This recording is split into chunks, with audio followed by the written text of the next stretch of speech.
Hi, everyone. I see the numbers are still trickling in, so we're going to give it maybe another minute. Camilo, does that sound good to you? One more minute? Yes. Okay, great.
Okay, so now we're at 5 minutes past, and we have about 61 participants coming in from all over the world, so that's really exciting to see. Thank you all for joining us for this ISMRM and WFPI joint virtual meeting on the International Standardization of Pediatric Magnetic Resonance Imaging Protocols, creation of the World Federation of Pediatric Imaging MR Protocols Committee. That's a mouthful. I'm going to start by reminding you all that this session is being recorded, and the recording is going to be available on the ISMRM website and WFPI website, and that you can put your questions throughout the presentations in the chat, and the chat will be available to everyone afterwards. So we have two speakers today and two moderators, myself and Camilo James. The first speaker is Dr. Michael G. He's going to be talking to us about the committee creation and publication of the WFPI International Standardization effort. I'll take this moment to also introduce the second speaker, who will give her presentation right after Michael. Her name is Sue Fazio, and her presentation is on the protocol discussions. So with that, Michael G., I'll leave the floor to you. Great, fantastic. Thank you, Ava and Camilo, for the kind invitation to speak today. It's really my pleasure to give this presentation with Sue. Sue and I, along with Mary and Ali, have helped to organize this ISMRM WFPI webinar series. And so we're really excited to talk to you about this particular effort that we did, really as a springboard, I think, towards the future initiatives that we want to do, combining the forces of ISMRM and WFPI in the pediatric MRI protocol space. So great. Sue, do you want to start? Do you want me to start? You got the slides, right? Yes, but you can start. I can. Okay. Sounds good. We can move on. Perfect. So I think this was the QR code, right? Was that the QR code, Sue, to the WFPI page, right? Exactly. Yeah. So here, if any of you want to check out the protocols that we have on the website, you can just focus on the QR code. We also have the link down here. So inside WFPI, we do have this page that has the protocols, has also the link. Where is it? There is also the link. Oh, yeah, here, like the MRI protocol guidance document. When you click it, it will open the article. So yeah, by the end of the presentation, we also have the QR code. So if you lost it, it's fine. We're just going to show it again. Perfect. And we can also paste it into the chat as well. Sounds like there was a request. We can do that too. So awesome. Right. So I guess I'll start by giving a bit of a historical perspective on where we went with this. The history of this, actually, the history of the MR Protocols Committee in general really dates back to 2017.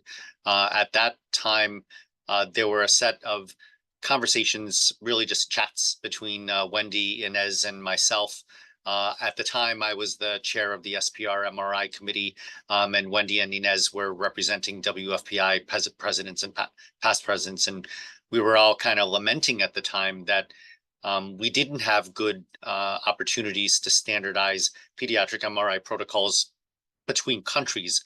Most of the efforts at that point had happened within a country or within a regional society, but we kind of felt there were all these duplicated efforts that were happening in different places. And we wanted to try to see if we could figure out a way to bring everybody's combined experience together.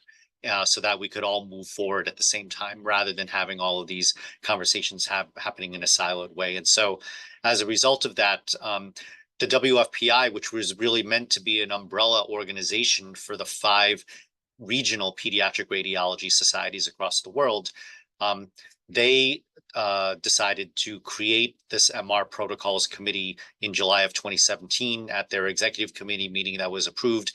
And I was named as the chair of this committee, but really the mandate of this MR Protocols Committee was to help create and disseminate pediatric MRI protocols, ideally in a vendor neutral way, that were tailored to the needs of radiologists across different countries. So that was really how things all got started, was all in mid 2017. Next slide, Sue. And so the first thing we did with the MR Protocols Committee was to recruit radiologists from the 5 WFPI member societies. I list them there. We wanted to make sure we had both neuroradiologists and body radiologists, MR physicists and MR technologists as well. And we also wanted representatives from some of the MR equipment vendors, because, you know, as much as we want to try to create protocols that are vendor neutral, we know that everyone's scanner is through a vendor, and that the actual implementation of this was going to involve involvement in the vendors. And so at the time we had 3 of the vendors, GE, Philips, and Siemens, had representatives on this committee. And I'll give a shout out to Camilo, who was basically, I think you were the first radiologist on this committee, if I remember right. I think you were radiologist 1. Well, it's good to come in early, I guess. So great. So next slide, please, Sue. And so again, one of the questions that comes up is, there were many, there are already pediatric radiology subspecialty panels that are empowered to create specific pediatric radiology protocols. We know for example, in the tumor space, that there are a number of expert panels convened through societies related to brain tumors, related to other types of cancer, that are putting together sort of current state-of-the-art protocols for assessing tumor staging and treatment response.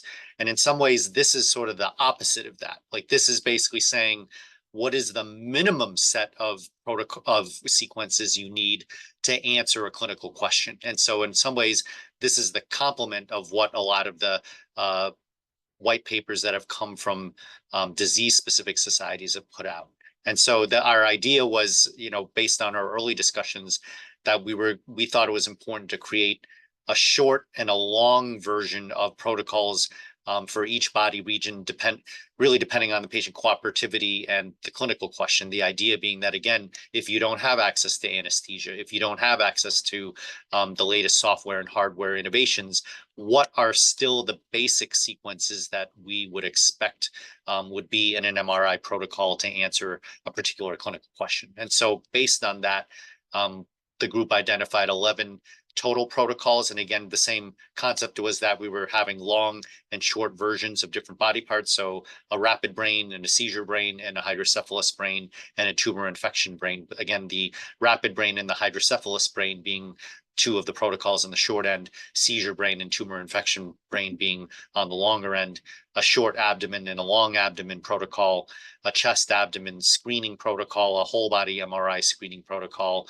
a rapid spine protocol, and a longer tumor infection spine protocol, and then finally an osteomyelitis or a long bone protocol. And we thought that this was kind of our first attempt to come up with a family of protocols where we could try to come up with some consensus of what sequences, basically the sequence type and the planes that we thought would be most effective for anyone who was performing MRI in these body parts to answer these clinical questions. And so once we identified these 11 protocols, we then broke the committee up into subgroups that worked on creating the 11 protocols, and they met between 2017 and 2019.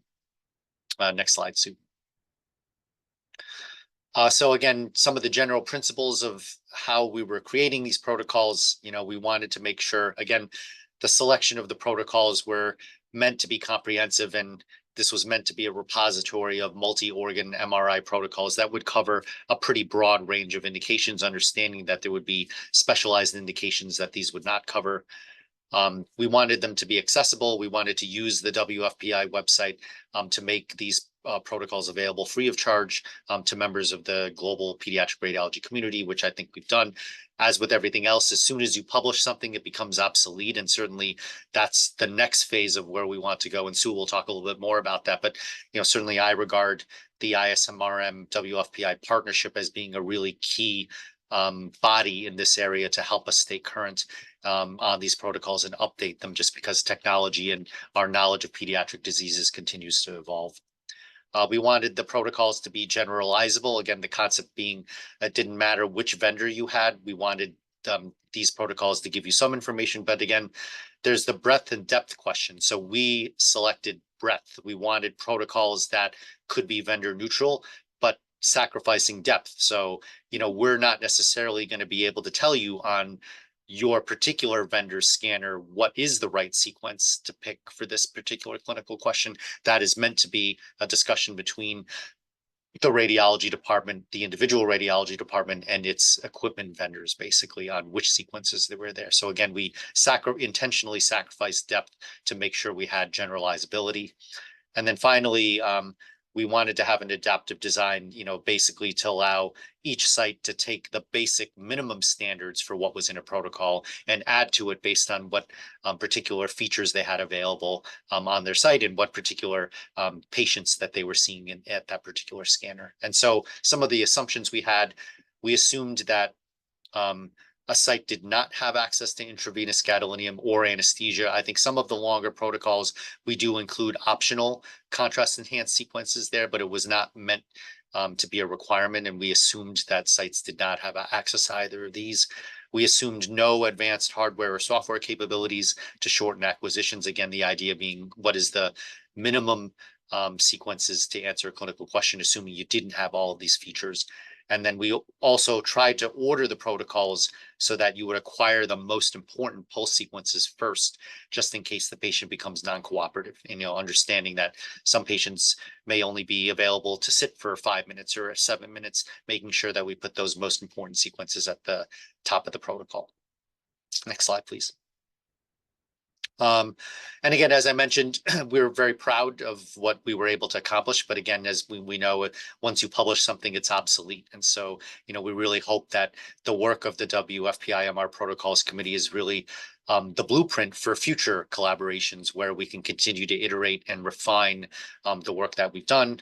The concept of getting input from lots of different stakeholders, including neuroradiologists, body radiologists, scientists, and technologists. That's something that we feel very strongly about, and we want that to be a consortium of people for future protocol development. We want to make sure that we have regional society representation. And so I remember when we were first developing the chest, abdomen, pelvis protocol, that I was having a conversation with Sava Sandronico and Tanya Pillai in South Africa, and they were mentioning how they were using a chest, abdomen, pelvis screening protocol for children with suspected TB because they didn't have great access to being able to do the TB testing based on, on pulmonary secretions. And so they were using MRI to help them diagnose TB in suspected patients. That was very similar to the protocol we were using at MGH to screen patients who had hereditary paraganglioma and pheochromocytoma cancer predisposition syndrome, who also needed the chest abdomen pelvis screen. And so, we understood that if we created these protocols, that different sites could use the same protocol for different indications, depending on what their patient populations were.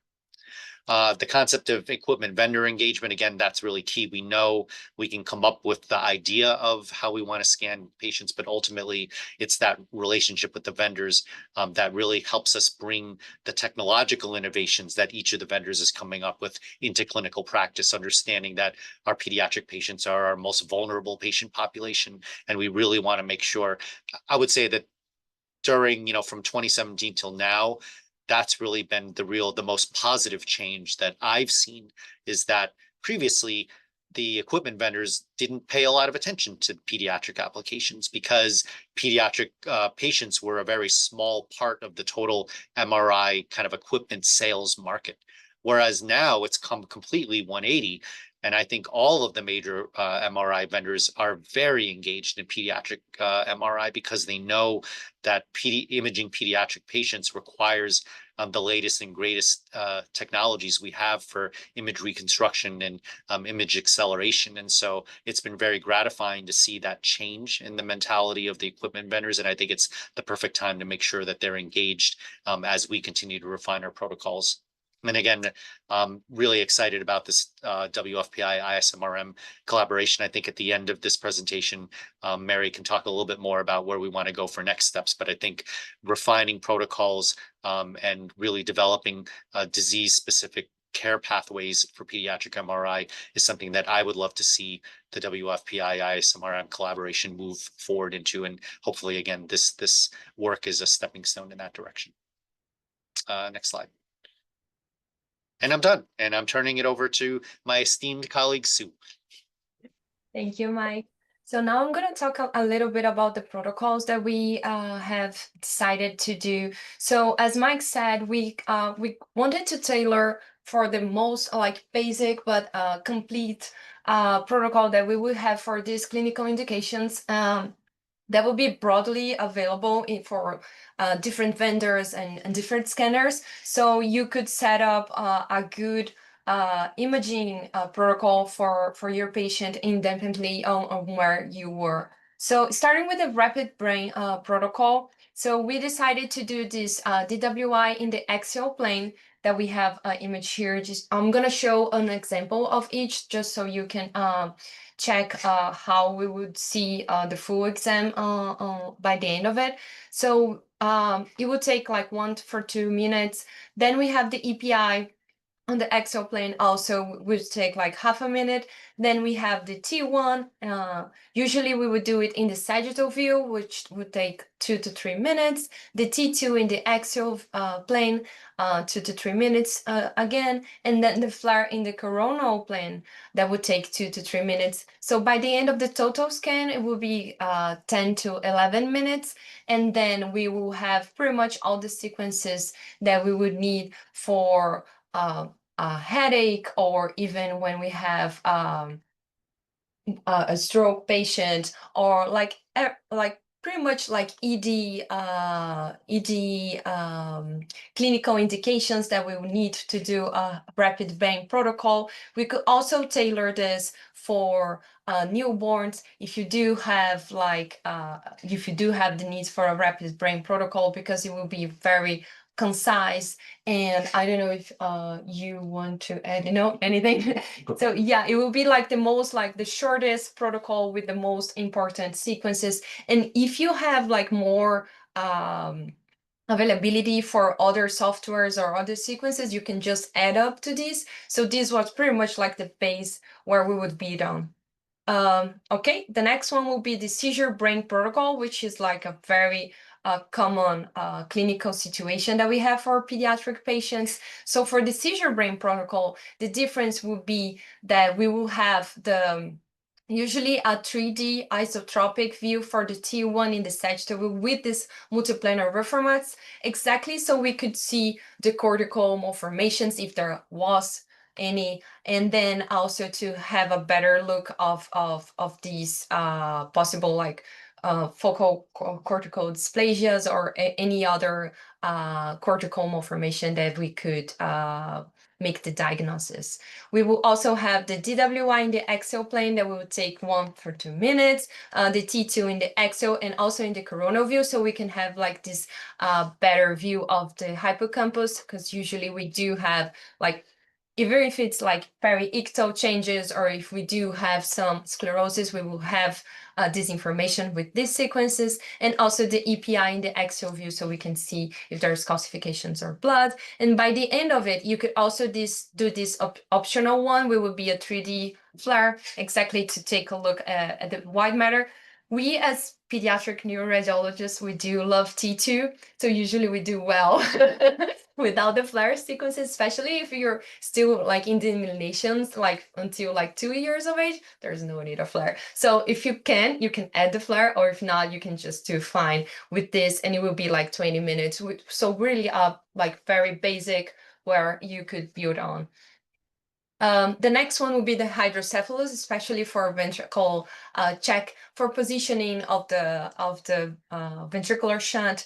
And then this is very cool example because it shows like some complications that we may have like related to the shunting, and then we can make all the diagnosis with this very short protocol. So it is a single shot T2 weighted image that we see here in the axial, sagittal, and coronal plane. It will take only like 3 minutes, and you have like all these three images. And also, if you want to make sure there is no parenchymal restricted diffusion or no collection that is suggestive of emphysema or anything weird going on, you can also add a DWI, which will be just like 2 minutes. But if not, you can do this very fast exam just to make sure that the shunting is working, there's no complications, and to take a look at the hydrocephalus if it's bigger or not. So it's a good protocol to start with. And in this case, we did have this area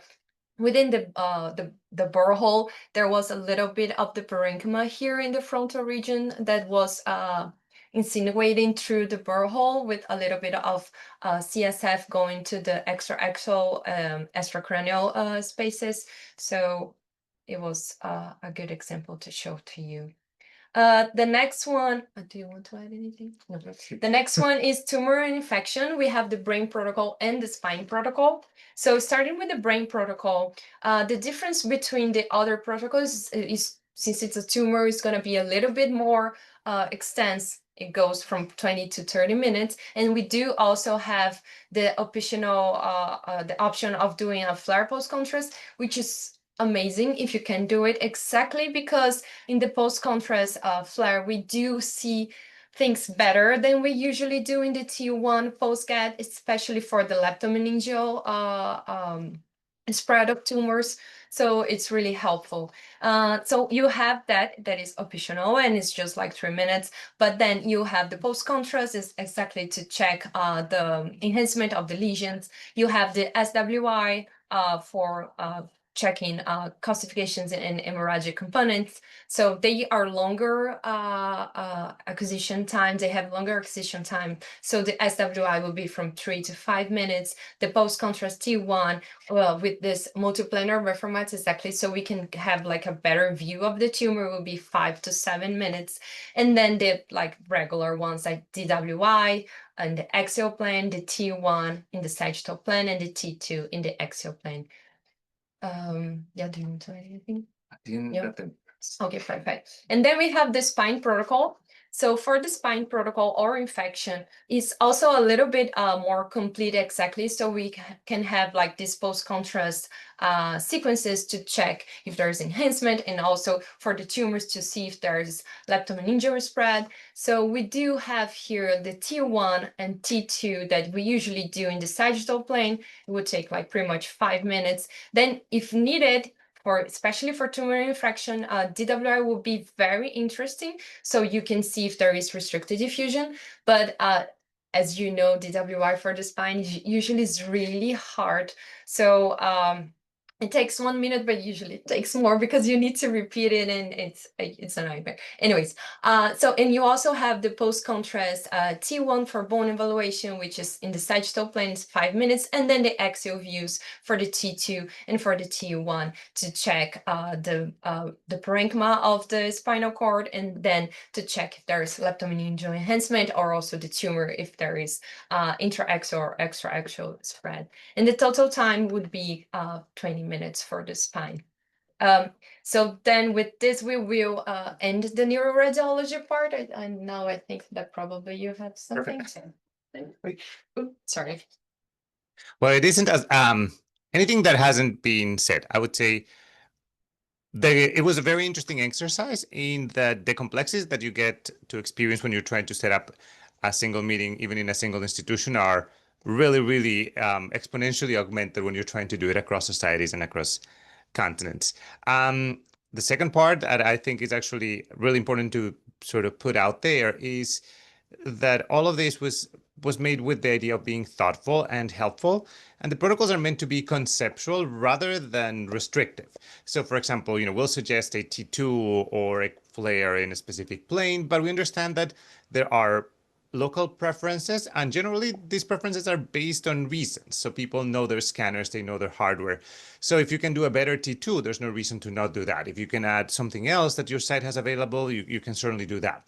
But the concepts that have built the protocols are meant to be tailored for children and are meant to be robust enough that you can deploy them in a variety of settings and capture the large majority of the clinically relevant findings. As Mike said, there have already been some societies that are starting to put forward protocols, and we're probably going to see many of them proliferate in the coming years. Even with those protocols, sometimes, say, just to pick one, the Children's Oncology Group has put forward some excellent suggestions on how to image certain types of tumors. However, there's always been a pull and a push between getting too much and getting what's right. On one hand, you shouldn't lose the opportunity of doing some comprehensive high-end imaging because it's such a selected population and potentially very impactful. But on the other hand, you want to be practical and be able to be delivered quite broadly. So our protocols are definitely clinically grounded and are geared towards helping people set up clinical programs. You can build upon them and make them stronger, but at least this serves a foundation. And the last thing I said that Mike, I think, already mentioned, and I think it's quite crucial in the technology space, is I feel that we sort of paved a highway in terms of this is an avenue for people to move forward in a clear direction that's helpful for patients. But I think the speed of change and innovation has been such that there's been proliferation of these small alleyways surrounding the highway that make it very, very interesting and exciting for pediatric MRI. You could go up or down. So you could go to ultra high field where we have proliferation of those scanners. Certainly not every place is going to have them, but that's an avenue. On the side of access, and perhaps more relevant to global health, there's also been proliferation of scanners on the low field space. So 1 Tesla down to 67 millitesla. So I think that even when we started doing this, which was with the eye towards access and what's most available, the landscape that is present for pediatric MRI has changed in ways that are very, very exciting and that we probably should continue to incorporate because while this is a first approach, I don't think we will be able to capture all of that in our first effort. And I think many of those new technologies are actually going to pave the way forward so that we can make the most out of the resources we have all over the world. And with that, I want to thank everyone who's been here and everyone who was part of this committee, which was actually a terrific learning opportunity for all of those that were involved. I think on the second part of this, we have the privilege of having Mary Louise Greer, who's based at Sick Kids in Toronto. And Mary is a veteran of 1,000 battles, webinars, and symposia on pediatric MRI. And she brings a very comprehensive global perspective. She's been in the SPR MRI committee.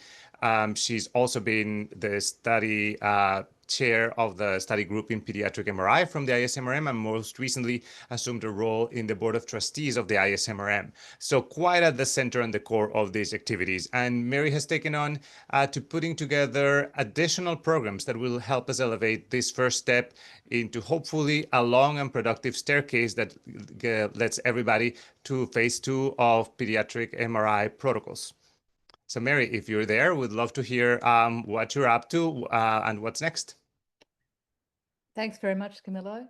And thank you very much, Mike and Sue, as well, for introducing and sharing this amazing work.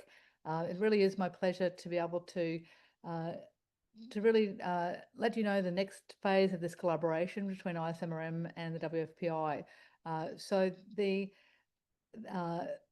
this first part has been the development of these webinars. Today represents our 10th one. We started these at the end of 2022, and as very much a partnership between our two organisations, and we're really grateful for the support from both ISMRM and the WFPI to make this happen.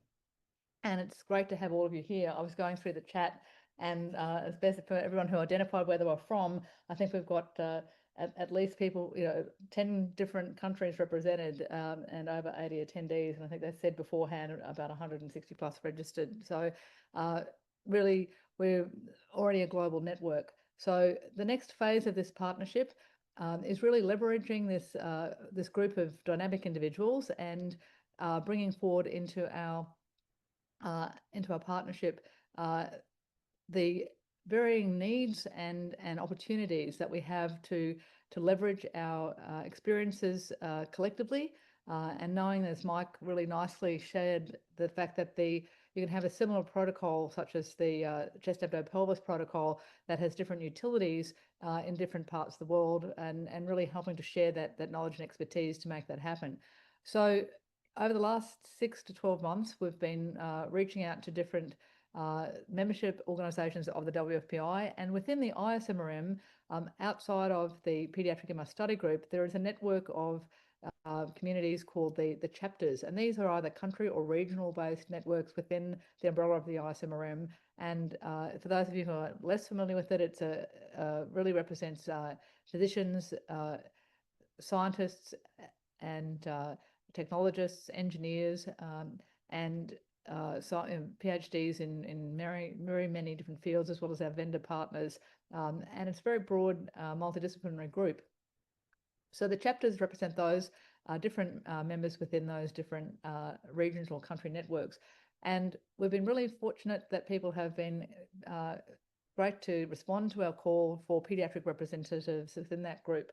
So we've now reached to the next stage of that, which is bringing together all of these different pediatric member representatives from the ISMRM and the WFPI into what we are grandly calling our Pediatric MRI Global Network, because we feel it really does represent that.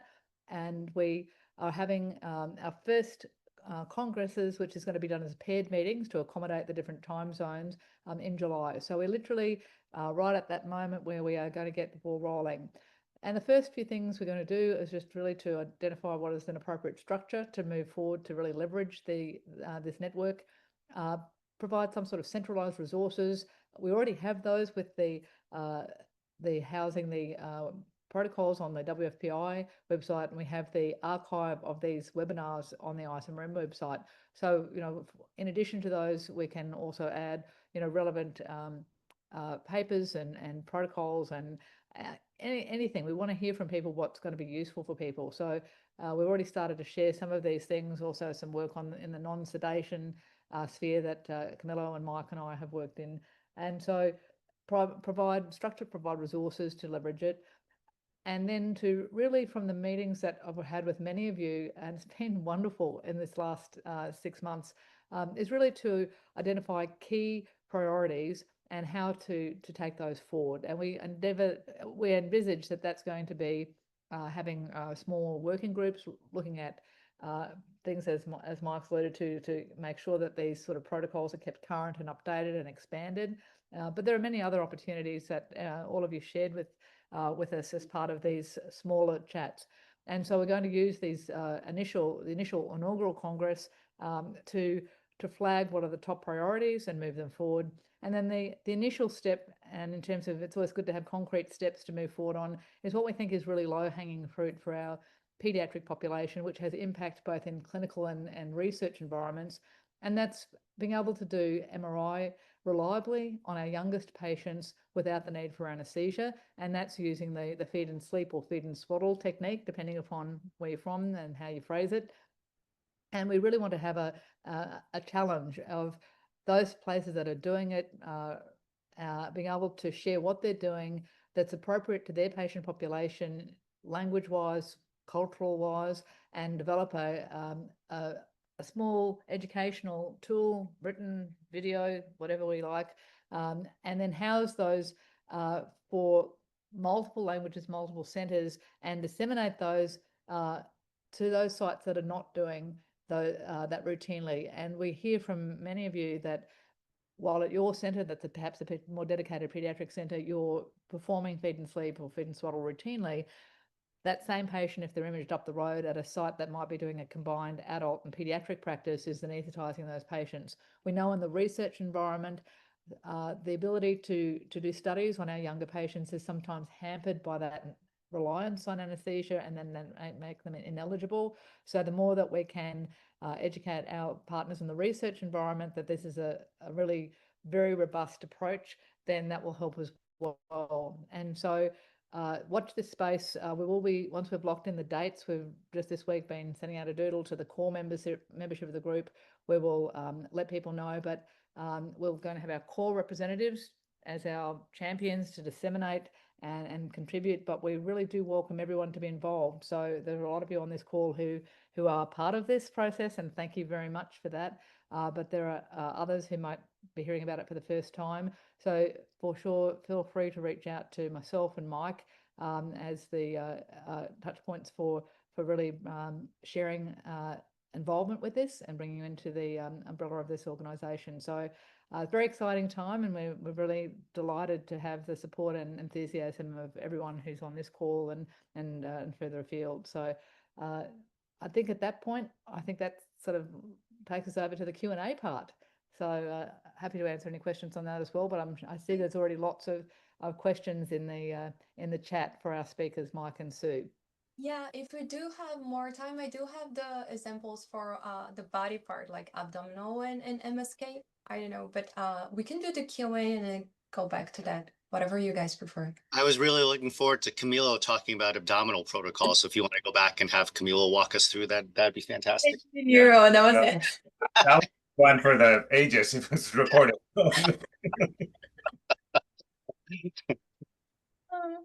Let me just go back here a little. Maybe well, if there are no questions yet, while they pull, we can show some of those and people can think about. Yeah, if we do have some questions on the neuro part, we can also already answer. There definitely are some protocol questions related to neuro in the chat. Oh, okay. Well, we can do that. Let's see.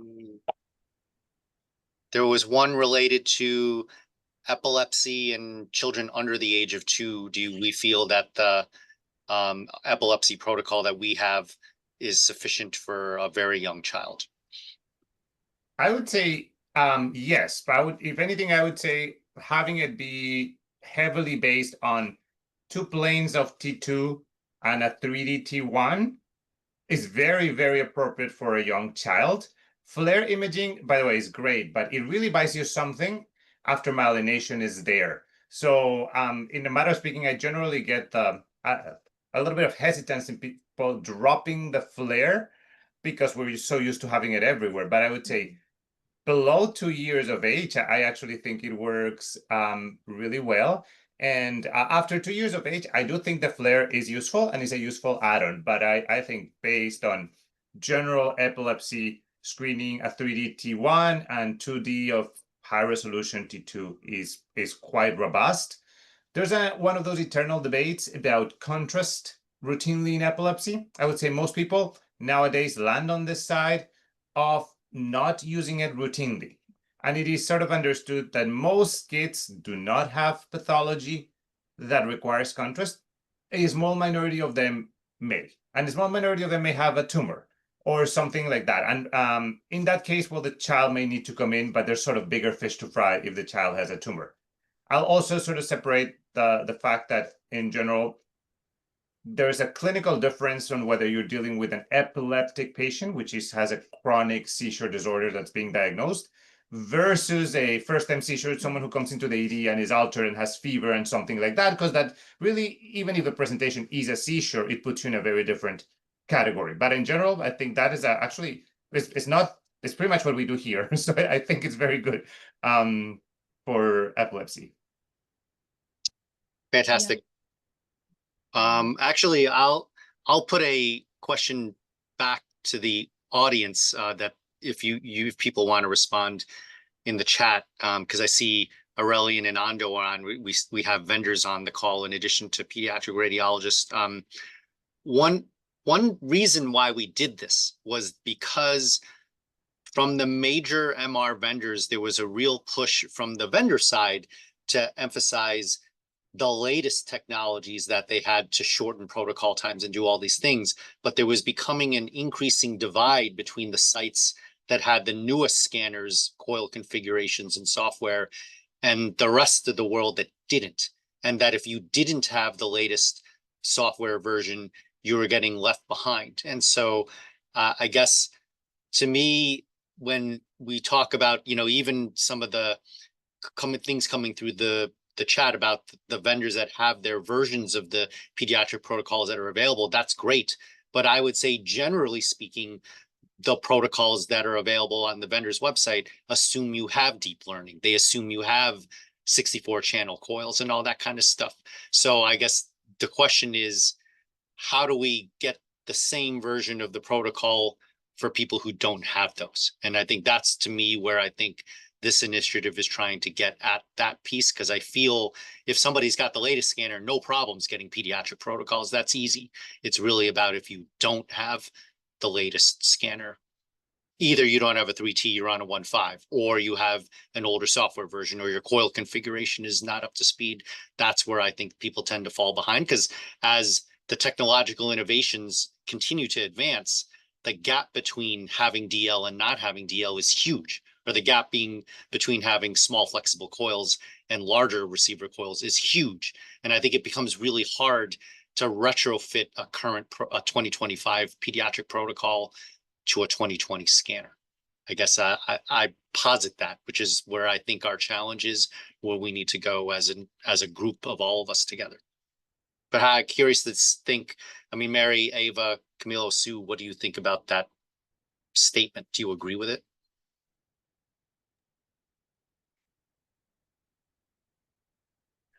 Well, since it seems like we are moving, I definitely agree. And I also think that when we consider let's say the average age of the fleet of scanners globally, it's pretty broad.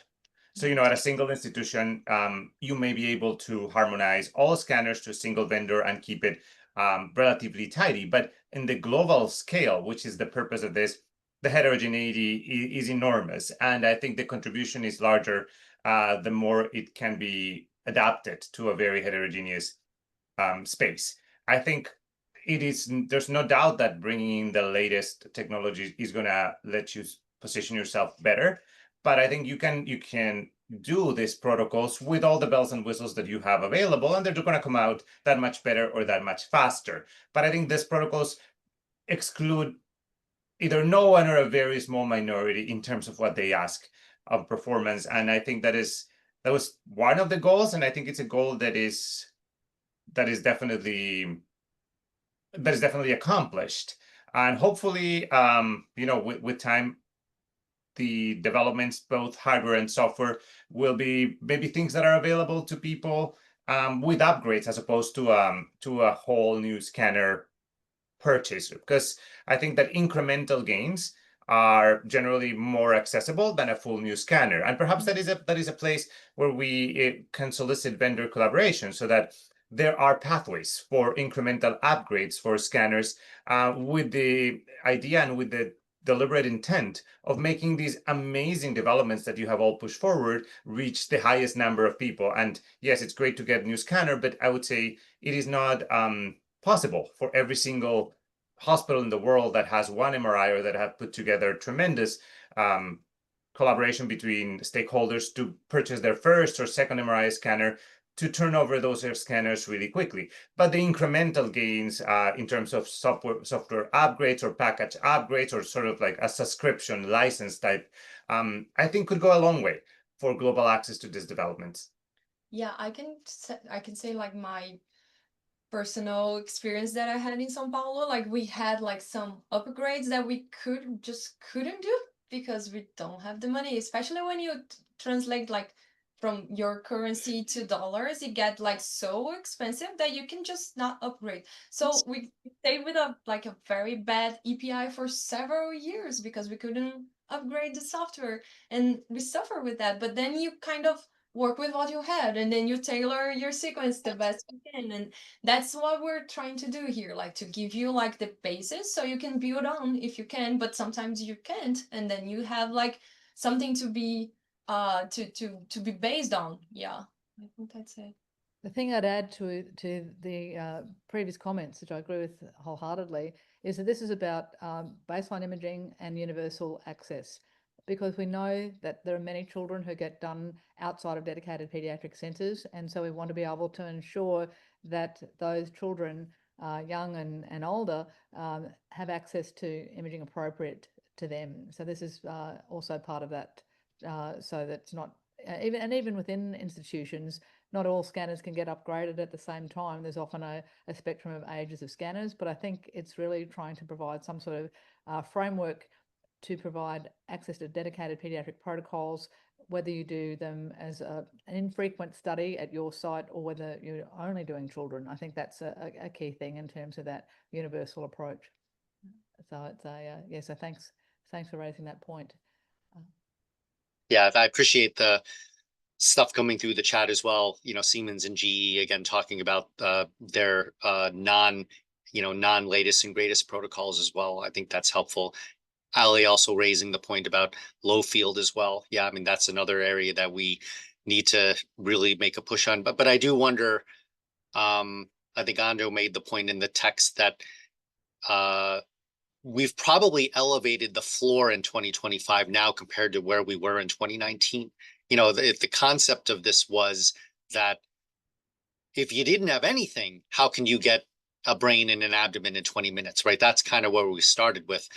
Where we are now is certainly way better than where we were back then. And so even if we adopt the same approach, we probably need to update that to reflect current technologies. And then if you have all the bells and whistles, you can go much faster than that. But at a minimum, this is the floor of how you can get a diagnostic scan in a fixed amount of time. I'd like to take on a question from Ali that sort of circles back to low field and brings the possibility of working in terms of sequence optimization so that we get the best contrast at low field scanner, and how do we envision that going forward. We had a conversation about this with Mary, and I'm not going to steal her thunder of the new initiatives that are coming forward for collaboration, but we definitely put it on the table. And I think that the next step, what we didn't want to necessarily do, Ali, is a small group of people who could make it to a Zoom decide what the step 2.0 is going to be. So we are wholeheartedly committed to the idea of democratizing MRI, and I'm sort of borrowing lexicon from the ISMRM. But I think that to do that right, we can't necessarily cherry pick these areas. So what we're planning to do is continue to expand the network of stakeholders and see what it is that actually aligns with the needs of the largest number of people. So while, to put myself as the subject of the sentence, while I can try really hard to imagine what it is that a global community needs and what Latin America, perhaps I can make a better educated guess about what Latin America needs, I'm probably not going to be that accurate in just taking guesses at what I think it's useful. So I think what you highlight is definitely a gap. But in terms of optimizing our resources, we wanted to do it a little bit evidence-based in the sense that we wanted to solicit input to guide where that is. So it is likely that we foresee these as areas of growth. Will they be the second step or the protocols 2.0, or will they be 3.0? I'm not 100% sure of that, but I definitely think that there's a gap in the space you point out, and one that I think we were very excited to fill. But we are constantly trying to bring in people's voices and people's needs so that our efforts can be capitalized on rather promptly and impact a lot of people. I think just to add to that, Camille, I think absolutely right. I know Mary, we talked about this in our last organizing call. I think we also have to strike that balance between kind of low-hanging fruit that we can accomplish, things we can accomplish relatively quickly that can make a relatively large impact soon, and then some of these longer initiatives that are going to take time, a sustained effort, regular meetings, to come up with ideas. And I also don't know that right balance. Like, I imagine the work that Mary was describing around some of the feed and sleep protocols, those are probably things that we can accomplish relatively quickly and disseminate to the community in general fast, while we also work on some of these longer 2.0 initiatives around protocols and things like that. Because I just think it's going to take a long time. I mean, it took us 2 years to do version 1.0, and people are already saying that's out of date. So I imagine it's going to take a fair amount of time to get that together. And we have better stakeholder engagement now than we did back then.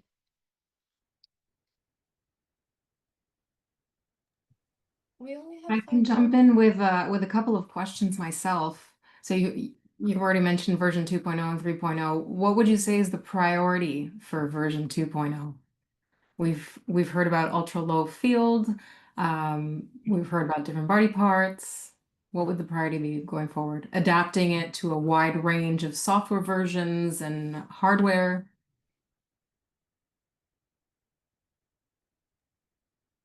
Camilo went black. That's fine. So Sorry. Encouraging. it's his way of ducking the question, unless you. You're on with it.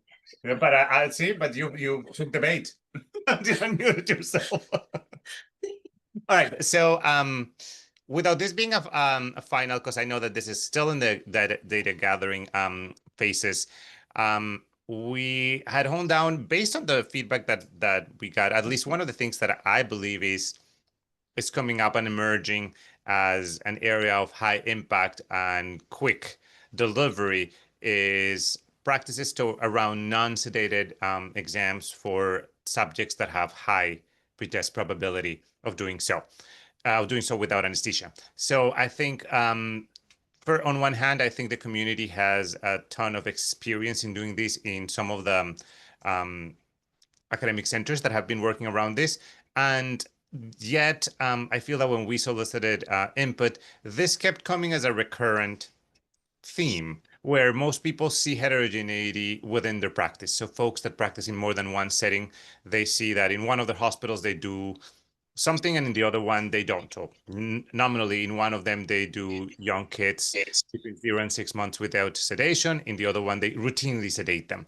So it seems that there is still a lot of headway that can be made with unequivocal gains for patients and for healthcare systems, because it certainly is the way to go forward. So I know that standardizing this is going to be probably a really productive task to take on.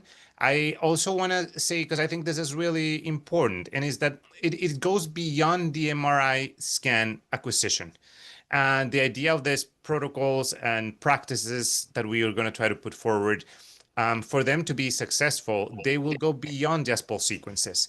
The setup around how you do them, training and engagement with technologists, creation of care pathways that allow for the delivery of those is really important for that one. So I think on a number of fronts, that initiative seemed to have resonated with, I'm not going to go as far as say a majority, but at least a plurality of the people that have volunteered their time. And I personally like the fact that it is very interdisciplinary. So this is not an MRI solution with something with K-space. This is about an MRI service and about MRI service delivery. And it will include nursing. It will include MRI technologists. And the idea that we want to do it, be that this particular initiative or some other one, is to make it broadly available and hopefully multilingual and incorporate the input from sites from various parts of the globe. So yes, we want to tell you how we do it, but we know that that's not going to work everywhere. So we're going to try to partner with folks that are forward thinking in diverse geographies, cultural settings, and socioeconomic settings to see what's working for them and make all that content available to people so that they can, in a good way, cherry pick what practices would best suit them and try to move what we want to do, which is move the outcomes forward, not necessarily the methods. Yeah, I'll just add to that. I agree, Camille. And the one thing that I think we didn't accomplish with the first committee because it was too small is being able to leverage the community itself. Like I would love to have this network be a community where when somebody has a question about a specific sequence that they can just text people, email people who are in the community and get immediate answers to questions for other sites in their region or other sites who have other vendors who might be in another continent. We never were able to accomplish that because we didn't have the scale to do that.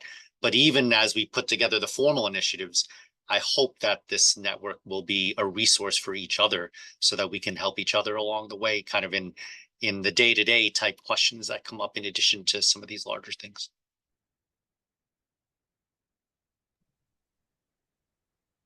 Thank you for that. Maybe I'll squeeze in one more question if you don't mind. I heard a little bit about technical challenges of diffusion-weighted imaging in the spine from Sue, I think. I wanted to ask, what was, from the perspective of an MR physicist, this is what's interesting to me, what is the main technical challenge that you encountered devising these protocols? Is there a sequence that you would have loved to include in these protocols, but the image quality is just not there because the technical solutions to address the problems are not developed yet?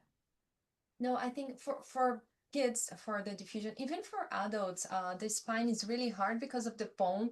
So it gets like a lot of artifacts. So you really need to tailor for your machine so you can work on your scanner. And then once you get the protocol, usually you can do it. And then even like most people do it in the sagittal view because usually has like less artifacts. But even in the axial view, sometimes you can, if you tailor really well, you can do like a very good diffusion. It just takes time for you to get there on your scanner. It's really hard. The sequences, I think it depends on the clinical indication actually, because if you have a tumor, if you can put a KISS sequence, that would be amazing, especially for looking at the cystic lesions and also to see if there's intraventricular component or the subarachnoid space. So also to search for the metastasis and for the leptomeningeal spread. So adding these sequences would be great. For the epilepsy protocol, if we can add also some volumetric T2s or KISS sequences would be great, exactly to see, because sometimes you do have those malformations that have like this microcysts in the cerebellum. And so if you have the power, you can like add whatever you want to make this better. And I think probably related to your clinical indication more than, more than what you have on your hand, but more what would be beneficial to the patient in this clinical setting. What would I add to this special case? Don't know if Mike has anything to add for the abdominal part. I mean, I think in the body diffusion was a challenge for us to keep under the time window as well. We had lots of challenges around, do you need enough B values for an ADC map? And if you're going to get an ADC map, are you going to have to trigger the acquisition or not? Do you just use a single high B value acquisition without generating a map? And there were a lot of questions focused around that because in the body, certainly the diffusion was going to be the sequence most likely, especially for the short sequences, the one most likely to get us over that 10-minute time frame we had set for ourselves. All right, thank you. I think we're probably going to have to start wrapping things up as we are 1 minute over time. I just want to remind the attendees that the session's recorded and that you can access it on the ISMRM website or the WFPI website. As well as I'd like to let you all know that the next two ISMRM and WFPI webinars are going to be held later this year and early next year. The exact dates are still to be determined, and they will be on AI and pediatric MRI. Okay, well, thank you very much to our speakers. Thanks, Ava. Thank you. Thank you. Have a good one. Thank you so much. Oh, and if you guys have any questions, you can just send me an email. Let me see, because I put it by the end of it. Or if you have suggestions or like the improvements, you can just send me an email. Bye, everyone. Bye. Thank you.